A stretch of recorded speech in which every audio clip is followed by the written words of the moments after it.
Hello, hi guys! Magandang hapon sa inyong lahat. This is Chin Rodriguez, Mamasagari Channel, a faith healer, also mata reader. So ngayong hapon na to, tingnan natin na nagsasabihin sa'yo ng ating mga gabay. So this is a special gabay for the month of February 21 hanggang February 27 for the sign of Taurus. So Taurus, welcome to my channel. Ano kayang messages, advices ng Spirit Guides ang ating masasaga for today's video? Kanon ba kayang energy o kaganapan sa buhay ng mga Taurus ang ating mahagilap? So guys, this reading is a general reading lamang, hindi lahat makaka-resonate. Kung lamang po makaka-relate sa inyo, and comment down below kung kaninong energy ang ating nasagap. And of course, don't forget to like and subscribe my channel and hit the notification bell for more videos of the air. Maraming salamat po sa mga walang sawang pagsuporta sa aking channel, lalo na yung hindi nag-i-skip ng ads, naway pagpalain kayo ng Diyos at may kapal, siksik digdig na gumapaw na biyayang manong balik sa inyo. And of course, umpisa na natin ang laban for the sign of Taurus.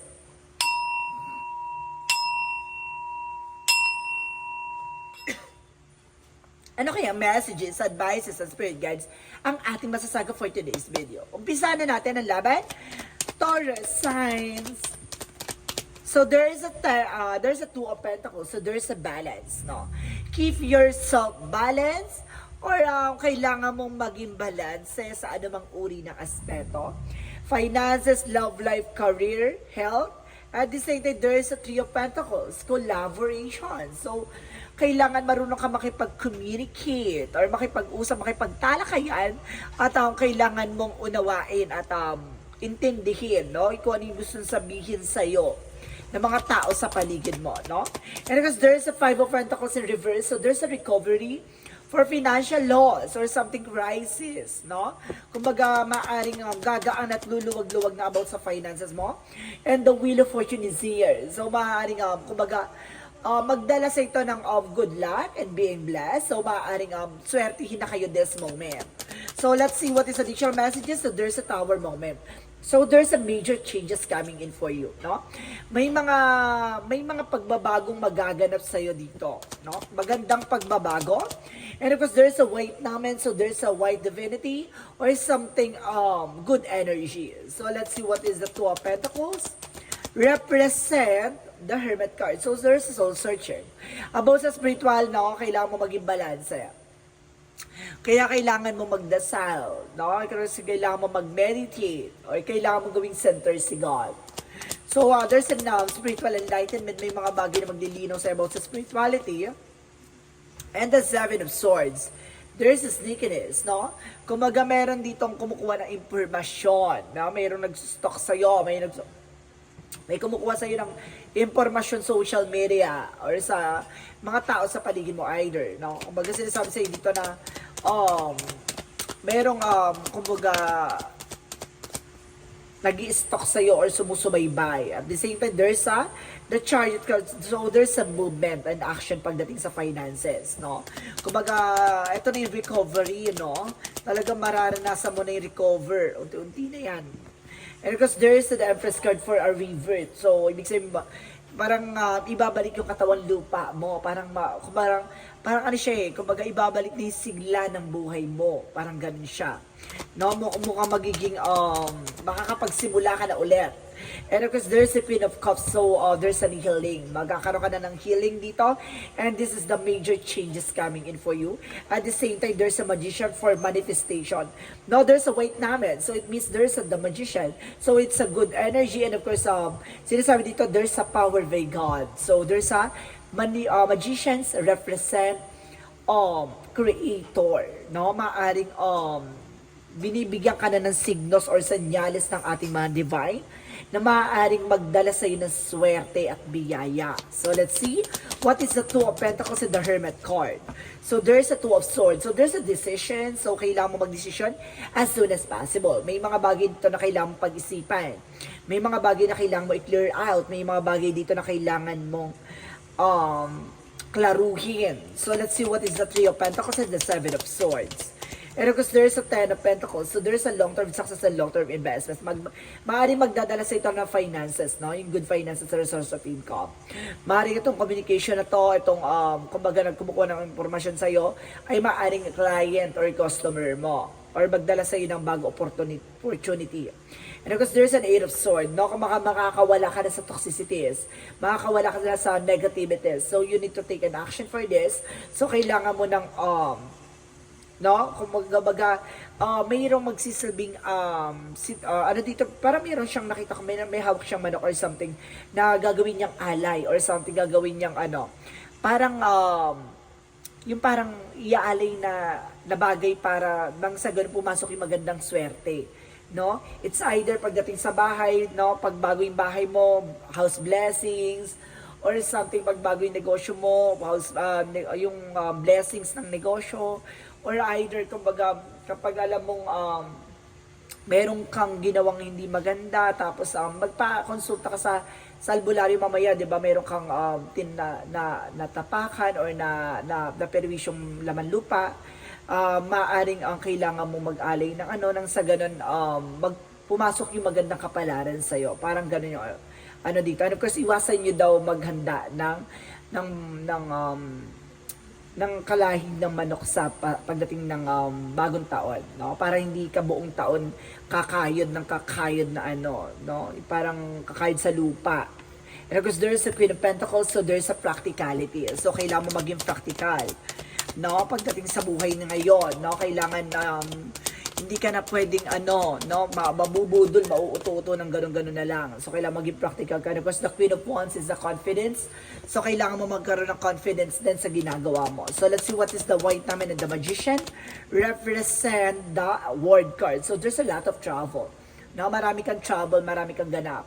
No, kumbaga sinasabi sa'yo dito, kumbaga at God purpose, no? Si God na yung gumawa ng paraan para matupad mo na yung mga pangarap mo at this is the moment na parang makakaalis-alis ka na, makakapag-unwind ka na, at parang ito yung kumbaga consequences sa lahat ng mga panghihirap mo, parang ganon, yung parang this is the hard work of paying off, ganon. So let's see what is the additional outcome. For the outcome, so sinasabi dito, there's a Seven of Pentacles or harvest time. I told you so. So ito na yung pag-harvest mo. Ito na yung makukuha mo yung mga bagay what you deserve. At the same time, there's a Queen of Swords, a bigger picture of yourself. Kumbaga nakikita mo na, natatanda mo na ang layo-layo na sa dating ikaw. So let's see. What is additional messages for career? Sa career mo naman, there's the King of Pentacles. So there's an information dito guys na kumbaga kailangan mo maging secure sa mga pinaghirapan mo pagdating sa business, no? Kailangan maalagaan mo yung business mo, pangalagaan, proteksyonan mo.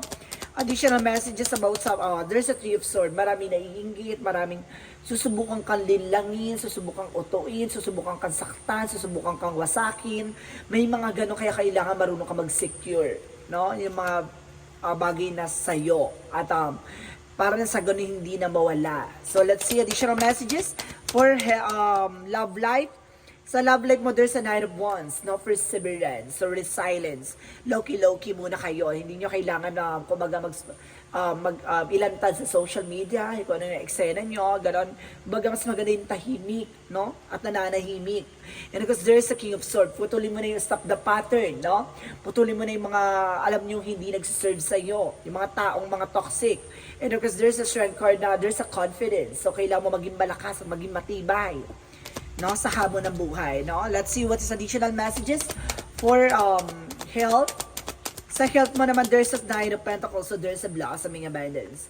Na maaaring magiging maganda na yung kalusugan mo, pero there's a Three of Wands na, kumbaga may mga bagay na kailangan mong iwasan, ingatan, at proteksyonan. Na may mga bagay dito na kailangan, there's a takes time, no, bago ka ulit gumawa ng eksena ulit, baka madala sa ikapapahamak mo. So, ibig sabihin, magpahinga ka. So, pangalagaan mo muna kung ano yung meron ka, ganon. So, huwag ka masyadong agresibo sa mga decision mo, sa lahat ng ginagawa mo. Baka magdulot sa'yo ng komplikasyon or komplikado. So, let's see what is the magical fairy messages. So, there's a practice. So, practice makes perfect, no? Kailangan mo enhance your skills or abilities mo. Additional messages And of course, there's emotional healing. So guys, magkakaroon ka ng emotional healing dito. At the same time, maaaring kumbaga, magamot na yung mga sakit ng nakaraan mo, no? As your heart desires or heart heals, so of all the emotional pain, you receive a blessing and love. Diba? Deserve mo magmahal, deserve mong mahalin. Sa likod ng mga mapanlinlang, mapantukso, no, na nakaraan. So this is the moment na ito ng ang kapalaran na inaasam-asam. So let's see what is the yin and yang oracle card. There's a third party. So guys, there's a third party involved. At the same time, there's a guardian. So proteksyonan mo yung sarili mo sa mga third party, no? And there's a guarded, so close off, no? Putulin mo na yung mga bagay na walang kaugnayan sa'yo at lalo-lalo na yung mga taong nakakasira sa'yo. And there's a shadow, so there's a the moon card, no? Marami pa rin silang lihim na na gustong gawin or lihim na plano. The moon is revelation, no? At the end of the time, matutuklasan mo naman yan, no? May mga bagay dito na kailangan mo ng pakawalan at iwasan. Baka magdulot sa'yo ng komplikasyon, no? So, let's see what is the Moontology. Moontology represents, don't let pride get in your way, no? Kung mag-aalisin mo yung pride mo at this moment. And because there's a prosperity lies ahead. So, ang kasaganahan talaga ay maaari ng i-adya na sa'yo, palapit na. And there's a conclusion or within reach. No? Tama yung hinala mo, tama yung visions mo. And there's a take time to breathe out. So, kailangan mo ng oras pag-isipan, huminga na malalim. At the same time, your romantic cycle begins. So, magsisimula na panibagong cycle pagdating sa love life. So, let's see what is the Archangel Michael messages. And believe and trust. So, kailangan mo maniwala at magtiwala. And of course, sinasabi dito, there's a guardian and protected. So, proteksyonan at pangalagaan mo ang sarili mo. And God is in charge. So, nandito si God at maniwala at magtiwala ka lahat ng mga bagay na nangyayari sa iyo. It's all about spiritual. No? Spiritual journey. So, let's see what is the angel's answer. Kasi nandito si God, pinoproteksyon at pinapangalagaan ka at gusto lang sa yung sabihin na maniwala at magtiwala. Angels answer, give me an answer. So don't stop, no? Huwag kang hihinto. Grind lang ng grind, tuloy-tuloy lang. And meditation bring answers. So see? So yung pagdarasal mo ay yung devotions mo ay makakatulong para matupad yung mga hinihingi mo, yung hinihiling mo. And there's an abundance. So see, may kasaganahan talaga na nag-aantay sa'yo, no? So let's see. Additional messages for angel spirit guides. And of course, guys, there's a weight of the world. So there's a boundary. So kailangan mo mag-set ng boundaries na para may mga bagay na hindi mo na mabibit-bit yung mga toxic and negativities. Now, at the same time, there's a star batting. So there's an information for activation, no? There's a spiritual journey na maaaring nag-activate na para natutuklasan at nauunawaan mo na ang nangyayari ngayon sa iyo. And there's a jump in. So say yes to change. Dapat handa ka sa pagbabago, no? Maraming adventure dapat ditong kailangan mong ihanda sa sarili mo, diba? And of course, there's a prayer work. So, see, ang pagdarasal mo ay talaga nakakatulong sa'yo. And have faith, no? There's an information na talagang ang pananampalataya at paniniwala mo talaga, no? Kasi have faith, oh. So, ibig sabihin, nagkakaroon ka ng pag-aalinlangan. Kailangan ang panalangin or something paniniwala mo ay kailangan derecho, no? Wala ka ng pag-aalangan or pagdadalawang isip. So, there's an engagement. So, magkakaroon ng engagement dito, guys, no? Or some of you kasal na or either magkakaroon ng engagement or there's a higher level of commitment. And there's a free yourself, no? It's time to take back controlling your life, no? So, let's see. What is the chakra messages? So, there's a gossip, no? Maraming chismosa, maraming marites sa paligid mo. At pinagchichismisan ka, and there's a gratitude, no? Kumbaga, nagpapasalamat ka sa mga bagay-bagay. Kumbaga, mong tao. Kasi kumbaga, kung ano man yung opportunity binibigay sa'yo, nagpapasalamat ka. And there's a trickery. Na mag-ingat ka, maraming budol, maraming manluloko sa paligid mo. Diba? Maraming mapanling lang. So, let's see. Angels messages, give me information.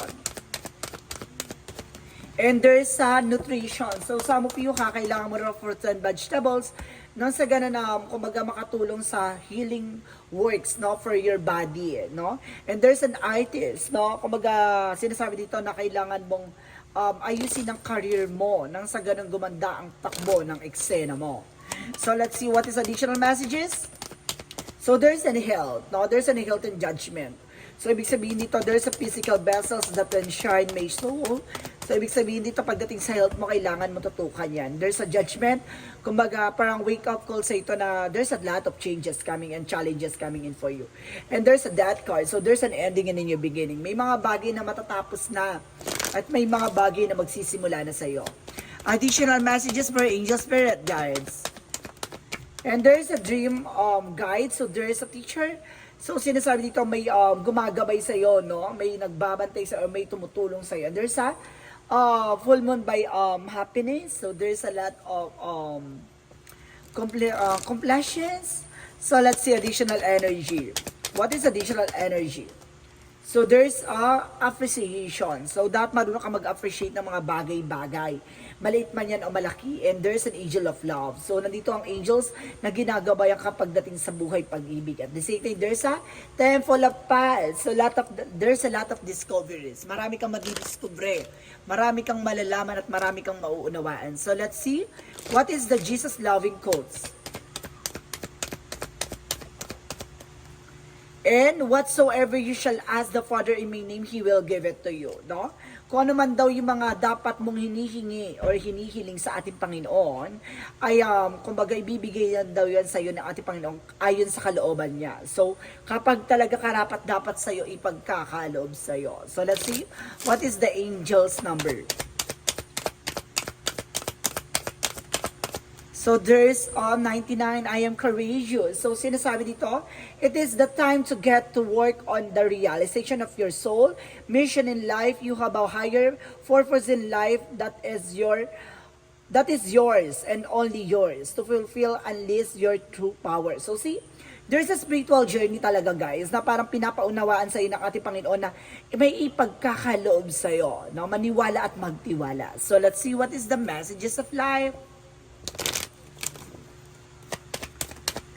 And there's an inner sense, no?